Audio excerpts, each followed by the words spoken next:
आंखें खुली तो मोहनलाल अपनी पोटरी में थे। उनका पूरा शरीर दर्द से तड़प रहा था। डॉक्टर सईद ने उनमें से एक इंजेक्शन उठाकर गाढ़ा पदार्थ सीधा मोहनलाल की आंखों में डाल दिया। ऊपर से हर रोज मार खाके मोहनलाल जिंदा लाश के जैसे दिख रहे थे। इन सारी थर्ड डिग्री मेथड्स का प्रयोग किया गया, लेकिन मोहनलाल ने अपना मुंह नहीं खोला था।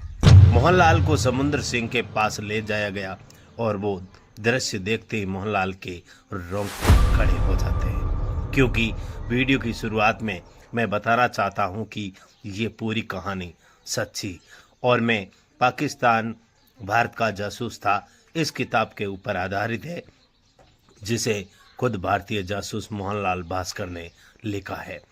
उनका जन्म 1942 में पंजाब में हुआ। वो पेशे से एक टीचर थे।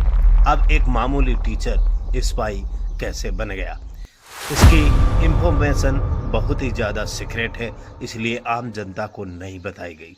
इसके अलावा उन्होंने अपना नाम बदलकर मोहम्मद असलम रख लिया और भारत के लिए खुफिया मिशन सक्सेसफुली पार कर दिए। लेकिन 1968 में अपने 17वें मिशन में पाकिस्तानी पुलिस उनको पकड़ लेती है। वो कैसे पकड़े गए और पाकिस्तानी आर्मी ने उनके साथ क्या क्या किया, चलिए जानते हैं इस वीडियो में। एक दिन पाकिस्तान में खुफिया मिशन की तैयारी करते वक्त मोहनलाल भास्कर जालंधर में ठहरे थे। तभी रात के 8 बजे किसी ने उनका दरवाज़ा खटखटाया। जब मोहनलाल ने दरवाज़ा खोला तब उनके सामने उनका दोस्त समुंदर सिंह थे और उनके साथ एक 6 फीट लंबा चौड़ा नौजवान उसके सामने खड़ा था, जिसका नाम था अमरीक सिंह। समुंदर सिंह का कहना था कि अमरीक सिंह भी हमारी तरफ से जासूसी का काम करता है और ऑफिसर ने कहा है कि कल ही इसको पाकिस्तान में जाना है, तो आज की ये रात आपके साथ रुकेगा। मोहनलाल ने उसको बैठने को बोला और समुंदर सिंह भी वहाँ से जा चुके थे। लेकिन आदमी को देखते ही मोहनलाल को शक हो जाता है, इसलिए वो अमरीक सिंह का इम्तिहान लेने के तय करते हैं और उसे कहते हैं कि मैं शौचालय जा रहा हूँ। ऐसा कहकर रूम से बाहर आ जाते हैं और चुपके से घर खिड़की से अमर सिंह उनके ऊपर नज़र रखने लग जाते हैं। उन्होंने देखा कि अमरीक सिंह उनके बैग में से खुफिया पेपर्स पढ़ रहा था और पढ़ने के बाद उसको वैसा ही रखा जैसा पहले पढ़ा रहा था। इसका मतलब मोहनलाल का शक सही था, ये आदमी भरोसे लायक नहीं है। लेकिन जब ये बात मोहनलाल ने ऑफिसर को बताई तो अमरीक सिंह ने इससे साफ साफ मना कर दिया और ऑफिसर ने भी अमरीक सिंह की बातों के ऊपर यकीन कर लिया। ये उनकी सबसे बड़ी गलती थी, क्योंकि आने वाले समय में अमरीक सिंह मोहनलाल सहित बहुत सारे भारतीयों स्पाइयों को पकड़वाने में पाकिस्तान की मदद करता था। जब मोहनलाल गिरफ्तार हुए तब उनको लाहौर के 596 FIU इंट्रोगेशन सेंटर में डाला गया और वहाँ पे मेजर एजाज मकसूद मोहनलाल को एक ही चीज़ पूछ रहे थे कि इस्लामाबाद के एटॉमिक एनर्जी कमीशन के जो फाइल तुम हिंदुस्तान लेकर गए थे वो तुम्हें किसने दी थी। मोहनलाल इन सब बातों से साफ साफ इनकार कर देता है। इसी वजह से गुस्से में आकर मेजर मकसूद ने मोहनलाल की कुर्सी पर लात मार दी। मोहनलाल जमीन पर गिर गए, लेकिन एटॉमिक एनर्जी कमीशन वाली कोई भी बात उन्होंने नहीं मानी। इसी वजह से उनका सोशल इंटेरोगेशन करने के लिए उनको हवलदार एजाज के पास भेजा गया। वहाँ पे पहले तो मोहनलाल के कपड़े उतारे, फिर उनको ज़मीन पर लिटा दिया गया और उनके पैर एक गार्ड ने पकड़े और दूसरा गार्ड उनके पीठ पर बैठ गया। दूसरी तरफ से हवलदार एजाज एक पेड़ की डाल तोड़कर लाता है जिसके कोने अभी भी नुकीले थे और फिर भी उसे जोर जोर से मोहनलाल को मारना शुरू कर दिया। जहाँ जहाँ मारते वहाँ से तुरंत ही खून बहने लगता। मोहनलाल दर्द के मारे चिल्लाने लगे। उनकी चीखें पूरे जेल में गूंज रही थी। मोहनलाल ने ऐसी मार अपनी पूरी जिंदगी में नहीं खाई। एक तो अपने माँ बाप के एकते बेटे यानी ऊपर से पढ़ाई में अच्छे होने के कारण उनको एक थप्पड़ तक नहीं मिला था और अब देश के लिए उनको इस तरीके से मार खाना पड़ रहा था। उनको लगातार 1.5 घंटे तक मारा गया और वो तब तक नहीं रुके जब तक मोहनलाल बेहोश नहीं हो गए। कुछ वक्त के बाद जब मोहनलाल की आंखें खुली तब तक गार्ड वहां से जा चुके थे, लेकिन उनको किसी की चिल्लाने की आवाज़ आ रही थी। वो आवाज़ थी उनके दोस्त समुंदर सिंह की। ऐसा लग रहा था कि उनको 4-5 लोग मिलके मार रहे थे। कुछ वक्त के बाद आवाज़ आना बंद हो गया और मोहनलाल की कोठरी का दरवाज़ा खटका। अब उनका नंबर था। गार्ड्स मोहनलाल को समुंदर सिंह के पास ले गए और वो दृश्य देखते ही मोहनलाल के रोंगटे खड़े हो जाते हैं, क्योंकि समुंदर सिंह को रस्सी से उल्टा लटकाया गया था और पूरी तरीके से बेहोश थे। मोहनलाल आते ही उनको नीचे करवा दिया गया और फिर मोहनलाल को टेबल पर चढ़ाकर उनके हाथ रस्सी से बांधकर रस्सी खींचने लगे। रस्सी छत से होती जा रही थी और जैसे जैसे गार्ड रस्सी खींच रहे थे वैसे वैसे रस्सी हाथों को काटकर कलाइयों में धंसती चली जा रही थी। मोहनलाल के हाथ सूने पड़ने लगे। फिर लगभग 6 आदमियों ने मोहनलाल को मारना शुरू कर दिया। कुछ गार्ड्स पांव के तलवे पर मार रहे तो कुछ उनके कूल्हे पर, कुछ पीठ पर मार रहे तो कुछ मोहनलाल के सिर पर। लेकिन कुछ वक्त के बाद जिस्म पर बरसने वाले डंडों का एहसास कम हो गया, क्योंकि मार खा के मोहनलाल फिर बेहोश हो गए।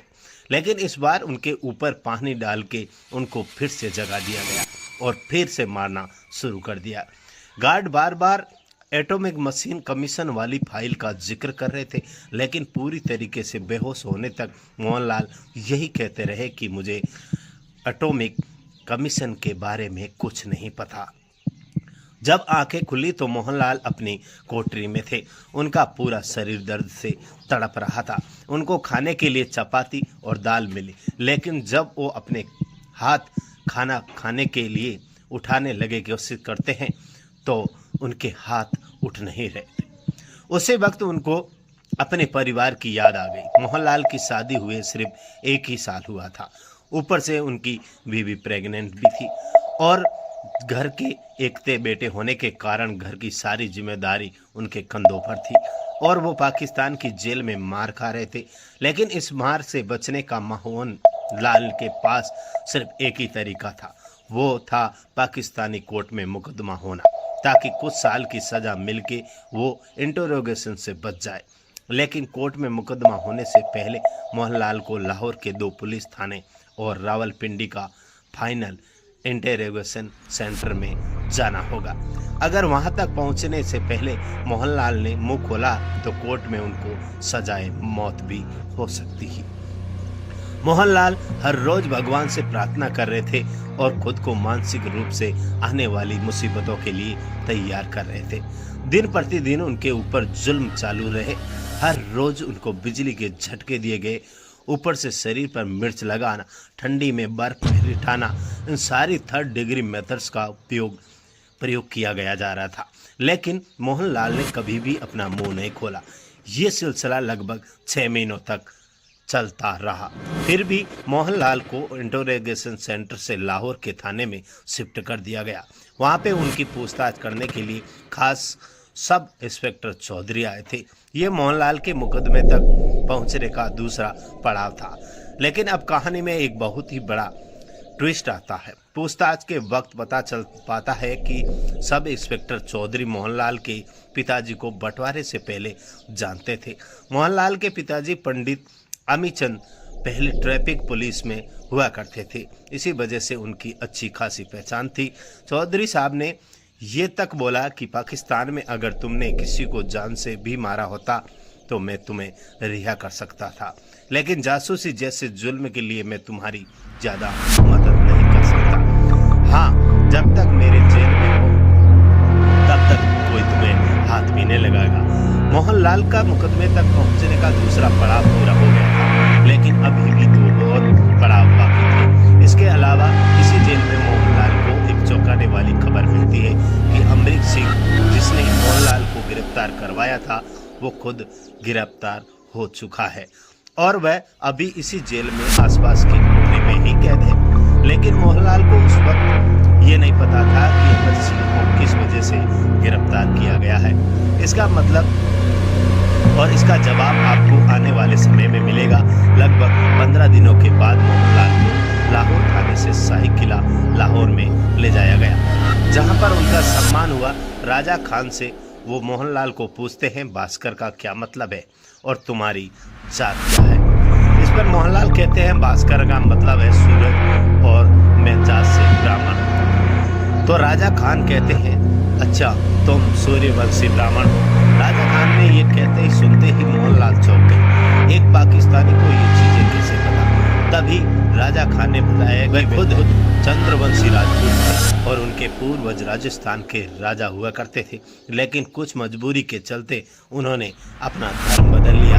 इसी वजह से उनके खुद के भाइयों ने उनका हुक्का पानी ही बंद करवा दिया और वो पाकिस्तान आ गए। ऊपर से जब राजा खान को पता चला कि मोहनलाल पंडित भामीचंद के बेटे हैं, इसके बाद तो राजा खान और मोहनलाल की दोस्ती खूब चली। यहाँ तक कि 1 मार्च 1969 को राजा खान को भारत से खबर मिलती है कि मोहनलाल एक बेटे के बाप बन गए। तो इसलिए राजा खान खुद मोहनलाल को मिठाई खिलाने के आ गए। उनके दिन लाहौर में अच्छे बीतने लगे, लेकिन ये खुशी ज़्यादा देर ठहर नहीं सकी, क्योंकि 13 मार्च को मोहनलाल को लाहौर से रावलपिंडी के FSC फाइनल इंटरोगेशन सेंटर में भेजा गया। ये मोहनलाल की कोर्ट मुकदमे की बीच आखिरी और सबसे खतरनाक पड़ाव था, जहां पर उनका इंटरोगेशन पाकिस्तान के हाई ब्रेकिंग ऑफिसर करने वाले थे। जहां पे जाते ही मेजर जादू मोहनलाल को कहते हैं, हमें पूरी सच्चाई बताओ, नहीं तो हम तुमसे खुद लिखवा लेंगे।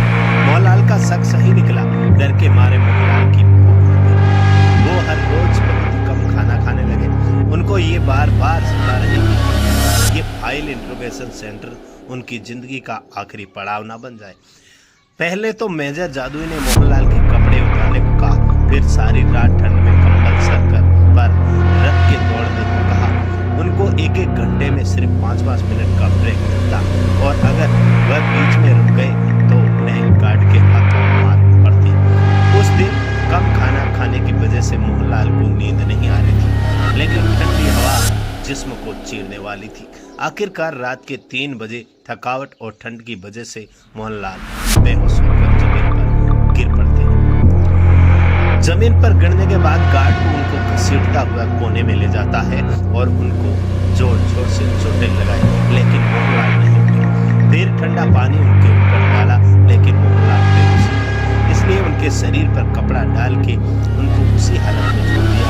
अगले दिन जब मोहनलाल की आंखें खुली, तब उनके सामने मेजर जादू और उनके टॉर्चर एक्सपर्ट डॉक्टर सही थे।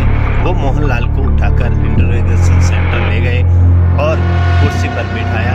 उनके हाथ रस्सी से पीछे बांध दिए। सामने बहुत सारे इंजेक्शन पड़े थे। डॉक्टर सईद ने उनमें से एक इंजेक्शन उठाकर गाढ़ा पदार्थ सीधा मोहनलाल की आंखों में डाल दिया।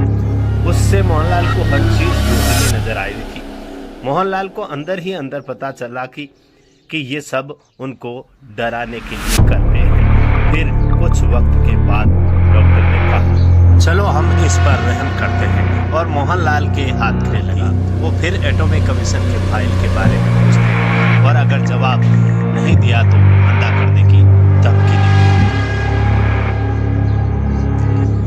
मोहनलाल ने साफ साफ कह दिया कि वे विस्की पूरी बोतल पी के भी आराम से चल सकता है।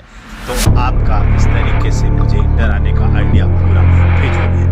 ये सुनते ही डॉक्टर गुस्सा हो गए और गुस्से में ही डॉक्टर मोहनलाल को माफिया का इंजेक्शन लगा दिया। उससे मोहनलाल का ब्लड प्रेशर बहुत ही हाई हो जाता है और कुछ ही मिनट में वे बेहोश हो जाता है। फिर डॉक्टर ने मोहनलाल का साइकोलॉजिकल मैनिपुलेशन करना शुरू कर दिया। टेप रिकॉर्डर चालू था। मोहनलाल जो भी बोल रहे थे वो सब रिकॉर्ड हो रहा था। डॉक्टर प्रश्न पूछना चालू कर देते, कितने लोग, कितने अक्षर का नाम, हमीद, सलीम, रफीक वगैरह नाम बोलने लगे। बेहोशी में मोहनलाल को पता भी नहीं था कि वो क्या बोल रहे हैं। और लगभग 26 घंटे के बाद मोहनलाल को होश आ जाता है। जब आंखें खुली तब डॉक्टर ने कहा, आखिर तुमने एटॉमिक कमीशन के 2 अफसरों के नाम बता ही दिया। मोहनलाल को कुछ नहीं समझ में आ रहा था कि फिर गार्ड्स एटॉमिक मशीन के उन 2 लोगों को लेकर आ जाते हैं। मोहनलाल ने उनको पहचानने से साफ साफ मना कर दिया, लेकिन मेजर ने उनकी एक नहीं सुनी और आने वाले 6 महीनों तक मोहनलाल के साथ उन दोनों को भी जमकर धुलाई कर। मोहनलाल हर रोज भगवान से प्रार्थना कर रहे थे, लेकिन जब भी वो ऐसा करते मेजर जादू के कोठरी में आकर हंसने लग जाते। मोहनलाल का कहना था कि मेजर की हंसी रेडियो और बुलबुल जैसी थी। मेजर कहता तुम्हारे भगवान तुम्हें नहीं बचाने वाले, क्योंकि तुम खुद सुन्नत करवा के मुसलमान बन चुके हो। जी हाँ, पाकिस्तान जाने से पहले भारतीय जासूस को सुन्नत यानी कि सर्कमसेशन भी करना पड़ता है। वो मोहनलाल के हाथ पीछे बांधते ताकि खाना खाते वक्त मोहनलाल एक सुअर जैसे दिखे। ये कार्यक्रम हर रोज होता था। इसी यातना से बचने के लिए मोहनलाल ने अपने कपड़े फाड़ दिए और जेल में नंगे रहने लगे, बिना नहाए धोए, ताकि कोई उनके पास ना आए। उन्होंने अपने बाल भी बड़े कर दिए, लेकिन इस चीज से परेशान होकर एक दिन मेजर ऑर्डर देता है कि कल मोहनलाल के एक बाल पकड़कर उखाड़ दिए जाएंगे। इसी डर के मारे मोहनलाल के खुद ही अपने बाल खींच कर निकालना शुरू कर दिया था। खुद के हाथ से बाल निकालने की वजह से उनको दर्द कम महसूस हुआ और सुबह तक दाढ़ी और मूंछें भी साफ कर चुके थे। अगले दिन मोहनलाल को देख के मेजर जादुल हंसने लगे और कहा, जुल्म तो अभी शुरू हुए हैं, अब यहाँ से सिचुएशन और भी खराब हो जाती है। वह हर रोज सुबह और शाम एक चुटकी पिसी हुई मिर्च मोहन के पिछवाड़े के अंदर लगाते हैं। इसके अलावा उनको बर्फ पे लिटाना, ऊपर से उनके हाथ पैर बांध के गर्मा गर्म कोयला उनके पैरों पर रख दिया जाता था और इससे मोहनलाल की चीखें निकल आती थी। उस दिन मोहनलाल को पता चल गया कि अगर हम किसी को यात्रा देने पर तुल जाए तो उसके 1000 रास्ते हैं। मोहनलाल को तो इससे अच्छा मौत की सजा लगने लगी। इसलिए एक रात उन्होंने गार्ड को कहा, मेरे दाढ़ में बहुत दर्द है तो मुझे थोड़ा सा तंबाकू दे दो। लेकिन जब गार्ड तंबाकू देता है तब मोहनलाल ने पूरी डिब्बियां गले में डालकर पानी के साथ पी गए। इसी वजह से उनको चक्कर आके वो जमीन पर गिर जाते। ये देखते ही गार्ड्स के 2 हाथ फूल गए। अगर मोहनलाल को कुछ भी हो गया तो उसकी सारी जिम्मेवारी गार्ड पे आ जाती है। मोहनलाल को सीधा डॉक्टर के पास भेज दिया और डॉक्टर ने मोहनलाल को एक मिक्सचर पीने को दिया, जिससे तंबाकू का असर धीरे धीरे कम होने लगा और मोहनलाल बच गए। लेकिन इस घटना के बाद वो मोहनलाल के दुश्मन बन जाते। जब गार्ड मोहनलाल को कोठरी के यहाँ से गुजरते तब वो कोठरी खोल के डंडे जंजीरों से मोहनलाल को मारते। लेकिन इतना मार रोज खा के मोहनलाल की आदत सी हो गई थी। अब तो मोहनलाल खुद ही चाहने लगे कि गार्ड के हाथों मार खाए। यहाँ तक कि जिस दिन मार नहीं मिलता उस दिन मोहनलाल को लगता कि उनकी हड्डियों में